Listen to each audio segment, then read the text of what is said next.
গতকাল আমাদের শ্যুট শেষ করার পর আমরা আসছিলাম জাফলংয়ে, ভাবছিলাম এখানে খুব মনোরম একটা পরিবেশ হবে, আমি এবং ইফতিক ঘুরবো। আসার পর দেখতেছি এত পরিমাণ মানুষ, আর মানুষের কারণ হচ্ছে ডিসেম্বর শুরু এখন, আর আজকে হচ্ছে ফ্রাইডে, এই জন্য লোকাল যারা আছে, লোকাল মানুষ, ঢাকা থেকে অনেক মানুষ আসছে এখানে ঘুরতে, এই জন্য হচ্ছে এখানে প্রচণ্ড পরিমাণ মানুষ।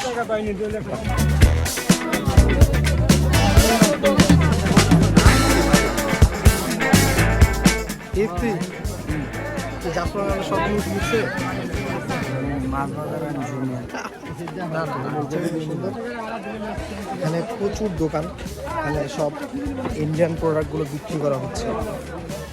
এখানে ছাতা কম্বল থেকে শুরু করে যত রকম কসমেটিক্স টাইপের জিনিস আছে সবগুলো। আমরা জাফলংয়ের মেইন জায়গায় চলে আসছি, মেইন জায়গা না মানে আরও দূর। এখানে পাথর আর পাথর। ওই যে আমার পিছে সালমান পড়ছে ঝামেলায়। কেন? ওর কান্দে একটা ব্যাগ, ওর হাতে একটা ব্যাগ। এসছি এই পাথরের জায়গায় এটা কি মনে হইতেছে জানো? আমাদের জীবনের উপরে দিয়ে আমরা হাঁটতেছি, কারণ আমাদের জীবনে একবার উঁচা একবার নিচা, আমরা গোয়িং আর গোয়িং, নট থামিং।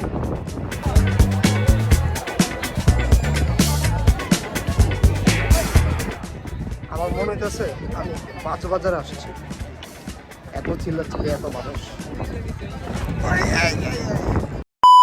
আমরা এখন কোথায় কোথায় যাচ্ছি? ইন্ডিয়ান মার্কেট, তারপর আর কি আছে? জন্নাথ সিনারি দেখতে পারবেন।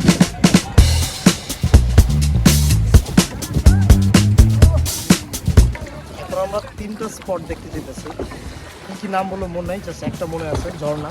আর এই ঝর্ণা আমি গেছিলাম 2023 সালে হাবিব ভাইয়ের সাথে, এখনো মনে আছে।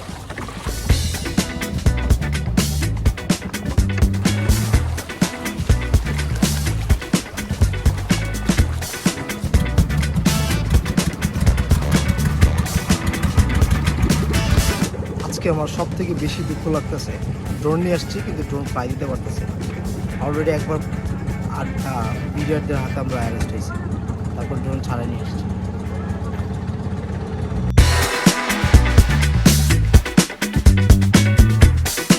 আমরা চলে আসছি চা বাগানে। হ্যাঁ, চা বাগান। ওয়াও, চা বাগান, এটা সিক্রেট, এটা বলবো না।